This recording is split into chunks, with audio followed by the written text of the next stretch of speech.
একটা লানতি সমাজ।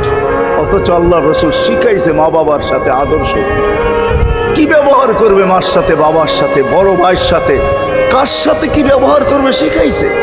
ওই সমাজটাই সুখের ছিল। আসেন ফিরা যাই, আল্লাহ রসুলের আদর্শ শিখি। শিখবেন তো? পাক্কা ওয়াদা? বিলকুল। কিন্তু একটা প্রশ্ন হলো, আল্লাহ রসুলের আদর্শ শিখবো তো শিখবো কোত্থেকা, পাবো তো পাবো কোথায়? ঠিক না? প্রশ্ন হয় না? হয় না? উনি তো দুনিয়াতে নাই, কোত্থেকে ওনাকে পাবো, কোত্থেকে শিখবো? আজকে আপনার আমার চতুর্দিকে ওই লোকগুলা বসা আছে যারা আল্লাহর পক্ষ থেকে নির্বাচিত। আওরাসনাল কিতাব আল্লাযীনা ইসতাফাইনা মিন ইবাদিনা।